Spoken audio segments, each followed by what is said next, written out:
Alrighty, y'all. G'day, how you going? We're looking at something pretty fun today. Video games you didn't know that were made in Australia. That sounds intriguing. I mean, we've looked at some, we've scratched the surface, right? On some songs, like some famous songs that, I've heard on the radio over here in the States that are actually from Australia. Of course, I think a big one here is celebrities, right? Like some actors or maybe modern, musicians or whatever that are famous over here in the U.S. That some people don't know are from Australia as well. So we've kind of dabbled into stuff like this. This is along those same lines. And you know what? Even though it might not appear so in a lot of my videos, I've always been into video games since I was little. Video games are very popular worldwide, and they come from different places. Now, of course, it's a very American thing to think that a lot of games are probably made here. And that may be true, but not all games, right? Many famous games that may seem like American titles from our perspective over here, which of course, again, is a very American thing to do, may not be American. So that's what we're going to find out today. These games in particular coming from down under. I think this is going to be pretty fun and great for comments as well. And for any gamers watching this, I think this will be really fun. And even if you're not a gamer, I encourage you to stick around. Hopefully you clicked on this and maybe just sit back, relax, and you might find some of this interesting, because it is along the same lines of movies and songs and all these stuff. So we're going to take a look at this article I found. This just popped in my head when I was brainstorming, and I found this article, and then we'll take a look at, I think, a bigger comprehensive list on Wikipedia, and we'll go from there. So let's go ahead and change screens. This is the article I pulled up. This is from questdaily.com.au. Video games you didn't know were made in Australia. This is from a year ago, so it should be pretty up to date, other than brand new games, I guess. The Australian video game industry is expected to be worth close to $300 million by next year. That's crazy. You have to admit the love of gaming is universal. I mean, hey, I just said that. That's, great minds think alike there. People from all over the world and of all ages enjoy video games in multiple different forms. It may surprise you to learn that some games come from Australian soil, were developed on Australian soil, that kind of thing. I think that's super cool. So, first one, I haven't played in a long time, but I mean, it's a classic by now. It sounds weird to call it classic, but one of the biggest mobile games of all time, as far as I'm concerned. And I believe this is literally one of the first mobile games I ever played. This game, of course, would be Fruit Ninja by Half Brick Studios. I think everyone's probably heard of this. There's a screenshot from the game. It's a really fun game, and it was pretty, I thought, for the time, advanced and pretty cool when I first played it, which would have been around like 2012, I think, or 2011 even. I'm not sure.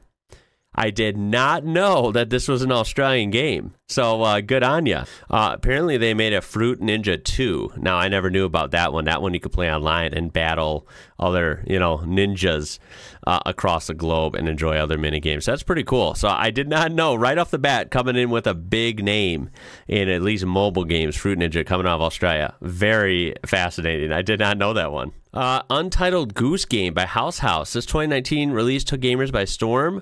With charming cartoon-like visuals, a player takes control of a cat at goose. I don't think I've played this. You complete puzzles and tasks around an English village. Untitled Goose Game has received thousands of perfect review scores and accolades across the industry. Again, I've never heard of that one, so I guess that one doesn't hit me too hard, but that is Australian. No freaking way. We have Spyro next. The Legend of Spyro, A New Beginning by Chrome Studios. Now, I did play Spyro sometimes. Of course, I think back then it would have been PlayStation only, like PS1 and then PS2, of course. I thought it was a fun game. This action-adventure game of 2006 was actually voiced by some of the biggest stars at the time, Elijah Wood and Gary Oldman. I did not know that. It was the first game in the Legend of Spyro trilogy, which was a reboot of the original Spyro series, which would have been on PS1, I think. The next game in the trilogy was also made in Australia by Chrome Studios and was called The Eternal Night, both released on PS2. That is hilarious. I think, again, that's really cool. You can see the screenshot there. I had no idea Spyro came from down under. Okay, this is big. This is like a really fascinating game. It's not a game I've played start to finish. I never played it much, but I've actually watched long gameplay videos of this game. It looks like an absolutely fascinating game. I think it's really well regarded. This is, of course, LA Noire. I hope I'm saying it right. I know it's one of those weird words that a lot of people mispronounce. Yeah, LA Noire by Team Bondi. Developed in Australia by Team Bondi, but published by an American company, Rockstar Games. Okay, because I knew Rockstar Games was definitely involved with it.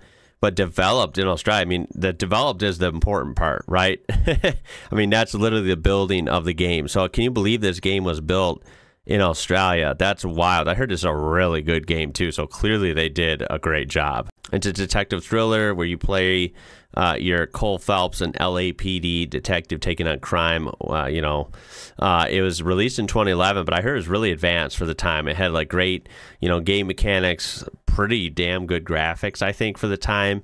And it was just a great aesthetic, like the way they did the game, I heard. Think of like, I want to say 40s, like late 40s or something, which is a really fun aesthetic with like the cars and the buildings and the clothes, it's the fashion, right? It's definitely a game. At some point in a perfect world, I would love to play. Yeah, with this one, I would have never guessed it had an Australian connection. That's really cool. Heavenly Bodies. I'm going to start running through these a little quicker because we have a lot more on the other page. Cult of the Lamb. So these ones I don't really know about. If you do, there you go. Those are Australian games. Who knew? And that's going to be it for that one. That's only a short page. I think we could find more here. So if we go to a simple Google search, I mean, these are images. Some of these might be right or maybe not even right, but I thought I'd just show that because there might be some other things as well. A lot of it's going to pull up like top selling games. That doesn't really help us though. But this should be a little more reliable. We go to, of course, Wikipedia. Video games developed in Australia. So this is a huge list. I'm going to do a quick scroll there. Obviously, we can't click on every video or everything here because, well, this would be a really long video, but I'm going to try and pick out some big ones that stand out to me. Right off the bat, before even like super diving into this, I see a lot of AFL games, which again, that sounds so fun to me. I think it'd be the best way. Like video games, you got to understand with sports and racing and stuff. Like, I use a racing one a lot. If you're a car guy, like all of us wish we could be a NASCAR driver, a Aussie supercar driver, Formula One driver, whatever, right? But that's pretty unrealistic, unfortunately, right? That's not in the cards for a lot of people. And, video games is your only way, especially nowadays with them being so, realistic and innovative, and it feels like you're really in the game. It's fun. It's like a way to experience something exotic that a lot of people don't get to do. And just like AFL, a lot of people, unfortunately, it's not like in the cards for everyone to become an AFL player, right? Like that's just not realistic. So sports games are fun too because it allows you to learn the game and kind of experience it on at least some level. And for me, of course, not growing up with AFL and AFL not being on American TV and stuff, Australian football, footy, right? NRL, rugby, that type of stuff is it's not present over here. Even though I've seen, some cool videos about it and highlights, and I've watched, the official, explanation from AFL, on the rules and stuff. It would be fun to play it in a game to really grasp, you're in the game, seeing it live motion, like you're controlling a player and the game's happening, if that makes sense. It would be a great way to experience it. So, look, if I click, I mean, they're still making them. AFL 23, that seems pretty new, probably last year, of course. It would probably help if I showed you guys, huh? There. AFL 23. That is obviously from last year. I don't think this is sold here, although I'm going to check. AFL. They do have it. I mean, can I even buy it, though?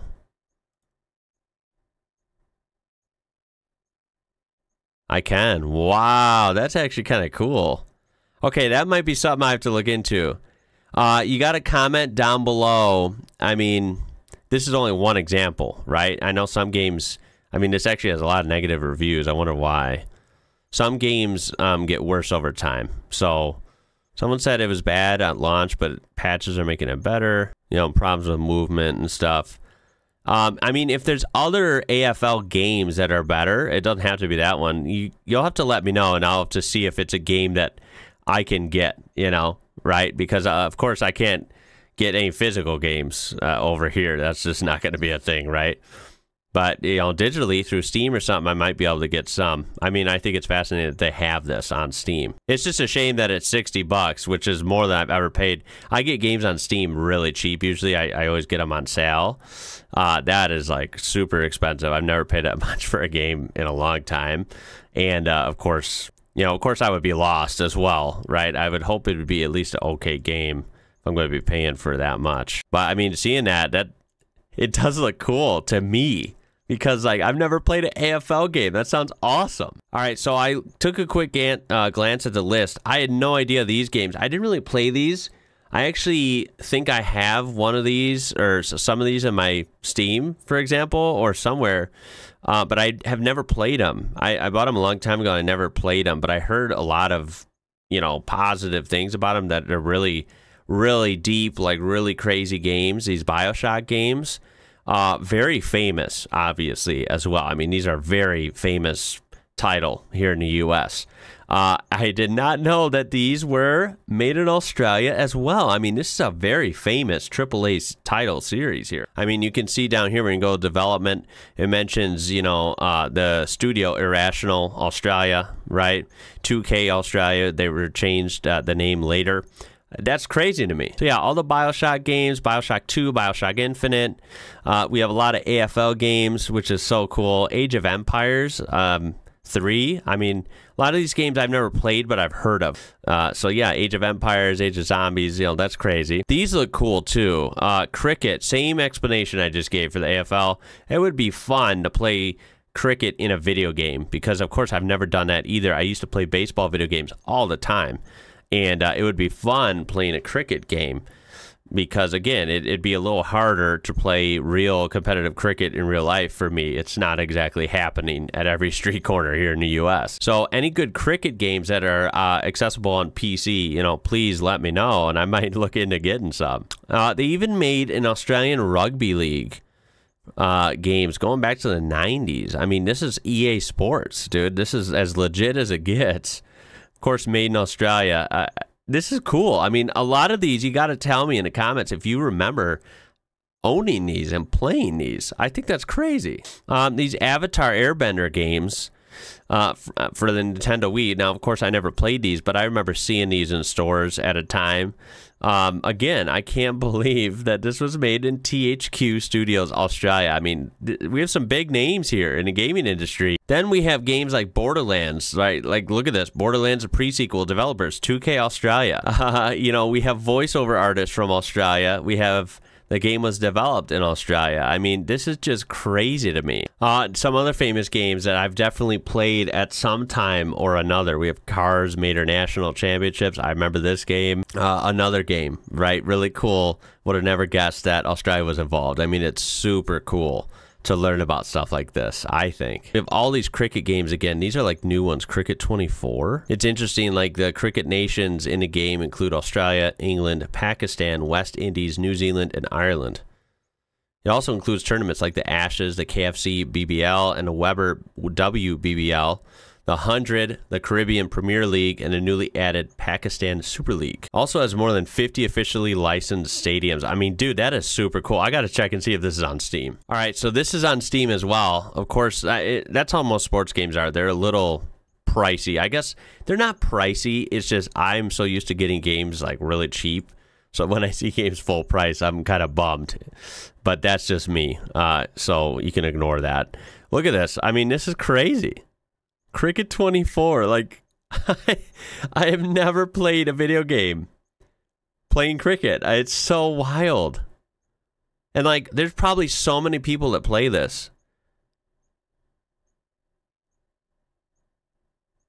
That is so neat, dude. Oh, I can make a full screen. Hello.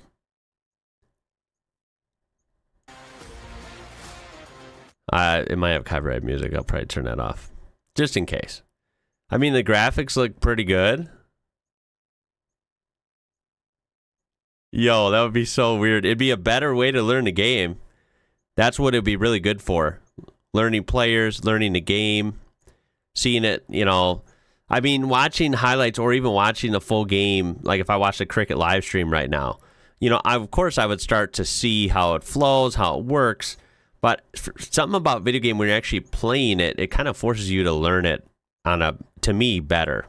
And this one gets a little more consistently better reviews, it looks like. Yeah, mostly positive. So, of course, there's always bad people or bad reviews. That's for anything, but Apparently, it's pretty good. Okay, this is blowing my mind right now. I used to play, I wonder if my parents are watching this, if they remember this game. I used to play, I'm talking, I was a PC gamer a long time ago. Like, even before, you know, I moved on to consoles, which is a weird change. Usually, kids play consoles, then they play computer later. I played computer basically first, or alongside consoles, and I played this game. This is the exact game. It had this exact cover. It was called Dirt Track Racing, and it was an awesome game. And I remember, like, it's from a defunct developer called Ratbag Games, which, yeah, I remember that logo, and they had like a funny animation. You know how when games boot up, they have their little animation for all the studios and stuff before the game launches. Yeah, I just can't believe that this is apparently from Australia. I mean, it's on this page. Now, it didn't say on that page that it was made in Australia, but then when you actually go to Ratbag Games, you see that it was founded in Adelaide. I mean, dude, that is just wild. That game, by the way, that game was super cool. At least I thought it was. I mean, I was, geez, 7 or something when I was playing that. It was an awesome game. Yeah, leave it to the Aussies to come up with an awesome racing game like that. Apparently, Dukes of Hazzard, Return General Lee. I don't remember if I played this game or not. I think at one time I did, but at least I do remember at like the store or, you know, Blockbuster, you know, Reynolds or whatever. I do remember seeing it somewhere. I remember this cover. So again, this is developed in Australia because look who did it. Ratbag Games again. They made some cool stuff. It's a shame they're defunct. And then I'll give you a quick scroll so you can pause this, or you, of course you can always visit this, but if you're curious, maybe you're watching this on TV or something, there is a scroll of the next page. Yeah, that first page wasn't it. This is a whole nother page in the alphabet, basically. We're going here. And you can see way more games again. NBA Jam 99. I literally had this game. You know, we have like another racing game, Real Racing. Of course, more rugby games, you know, Rugby Challenge 3. Like, take a look at that. That's pretty cool. This one's crazy. I don't know if anyone remembers this. I haven't thought of this in like years and years, but now what I'm seeing, I'm flooded with memories. Seen it. I don't know if anyone remembers that game. It was actually pretty fun, I thought. It was on Xbox 360 as well. And this is from Australia again. I cannot believe it. It was like a trivia game. It would play like movie clips and stuff. It was super cool. And it was developed by Chrome Studios, which if you click on them, again, Fortitude Valley, which is in Brisbane, Australia. I think that's crazy. It also had offices in Adelaide and Melbourne. They made Ty the Tasmanian Tiger games as well, which, again, I played that game. I believe I had this one on GameCube. I remember this cover art. I think it was on PS2 as well. Very cool game. I mean, look at the flaming boomerangs. It was a fun, you know, kids adventure game. I can't believe it, man. That's so cool. And then finally, this would be the last page towards the end of the alphabet here. Of course, now we see the Tasmanian Tiger games on here. Don't tell me this was made in Australia. This is I think this might be my favorite race, not racing, favorite like open world car game of all time. Do not even tell me this is made in Australia, dude. Are you serious? This was a genius game, and nothing has ever come close to it. This was such a cool game. The second one was great as well, but I think the first one was better. I think there were certain things, I can't remember off the top of my head, but, you know, there were certain things about the first one that were a little better that they kind of messed up in the second one or took away or something. It was, like, super realistic for the time, as in, like, open world, and, you know, it was literally humongous. It would take, like, almost an hour to drive to the other side of the map. It was so big. And, you know, it felt very realistic. You were on, I believe, Oahu in, you know, Hawaii. And it was just so cool and beautiful graphics, you know, for 06 or 07, whatever it was. And indeed, it does say published by Atari for Xbox 360 and Microsoft Windows, Atari Melbourne House. Look at that. That's insane, dude. That is a big W, Australia, because this game is one of my favorites ever, dude. I have so many memories of playing this game online on Xbox 360. It was so cool. You could, like, race people online, or you could play offline and play, had a fun like story mode or whatever, and you could buy like houses and clothes, and you had to go into a dealership to buy a car, which was never seen in a game before. It wasn't like you're just on a menu and you scroll through. Like, no, you had to like save your money and go into like a Ford dealership, or you had to go in and drive to Land Rover dealership, or go drive to a Mercedes dealership, find it on the map, go drive to it, and then like buy, you pick out your car, you pick out different options and colors. Dude, it was so freaking cool. So yeah, I really hope you enjoyed that. That's kind of a not even quick look. I'm sure this is going to be almost half an hour video, but I appreciate you watching. I cannot wait to see you in the comments to see which of these you knew, maybe you didn't know, you learned with me. And of course, some other gaming projects and stuff that I should know about, maybe we didn't cover here, I'm all ears. And then, of course, some of these games I pointed out that I really like, tell me, which of these you recognize and maybe you have memories of as well. Test Drive Unlimited, man, was legendary. So, Australia, thank you for that one. So, yeah, that was really fun. I love doing kind of just videos I think of sometimes, or people tell me, like you guys or my wife even, or someone, will just give me an idea. And it's sometimes fun to run with it. I actually thoroughly enjoyed that. It's very interesting seeing where things come from, because it's not always how you have always pictured it. What a pleasant surprise.